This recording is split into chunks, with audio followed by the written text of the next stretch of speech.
Amis du jour, bonjour. Il est bien? C'est bien connu, c'est généralement quand on arrive au 8e épisode d'une saga qu'on obtient toujours le meilleur. Alors pourquoi ça ne serait pas le cas aujourd'hui avec Star Wars? Donc il est bien. Après un épisode 7 de bonne facture qui pêchait principalement par manque d'originalité, une copie de l'épisode 4.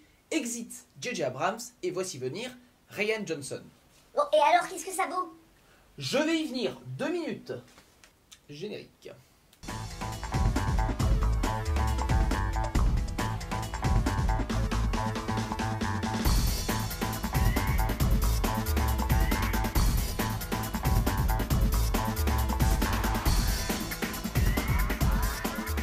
L'épisode 7 avait pour but de remettre la saga à jour tout en l'introduisant aux nouvelles générations.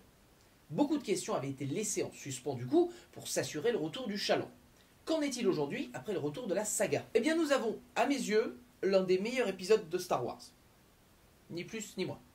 Le seul problème c'est que c'est extrêmement difficile de vous le parler, d'en faire une critique positive, négative, neutre, sans spoiler.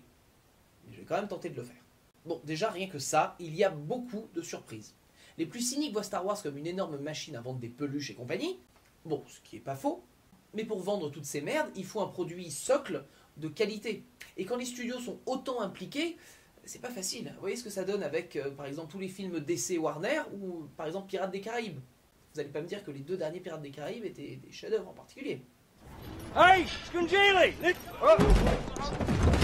Aussi, le simple fait d'être agréablement surpris dans un film de cet acabit constitue déjà une réussite en soi. Rian Johnson traite les personnages avec le respect qui leur est dû au niveau de la pop culture, sans pour autant prendre des gants en ce qui concerne leur évolution.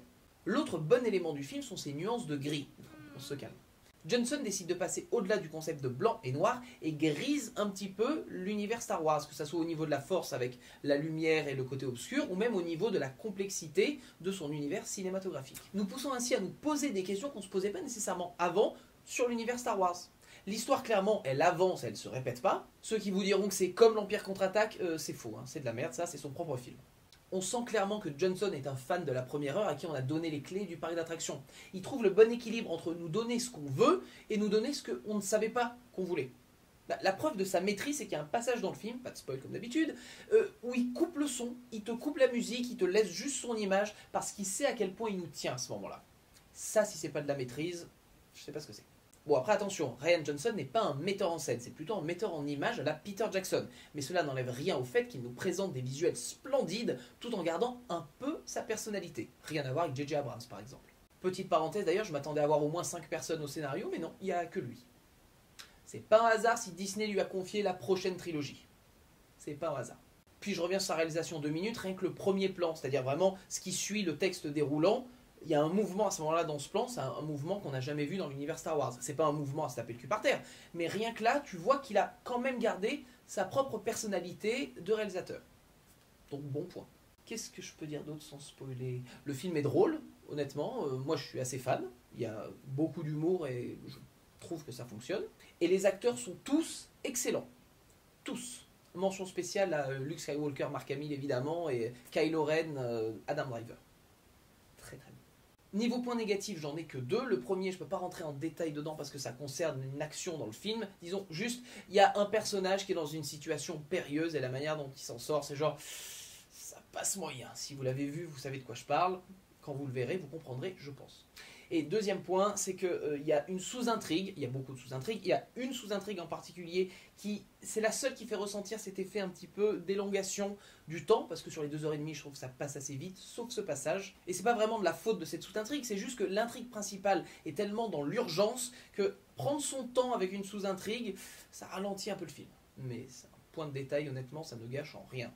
Au bout du compte, qu'est-ce qu'on a? Pour moi, un des meilleurs épisodes de la saga Star Wars. Un film avec un début, un milieu et une fin.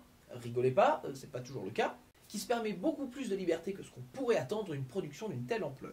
Et qui se permet dans la foulée un message simple comme bonjour qui colle tellement bien à la saga, qui est même un peu l'essence de la saga, que le metteur en scène se permet même une fin un peu particulière, on va dire, par rapport à l'univers Star Wars, qui est tellement parfaite pour moi, que même s'il y a beaucoup d'intrigues qui restent en suspens, si ça avait été le dernier épisode de l'univers Star Wars, J'aurais pu vivre avec.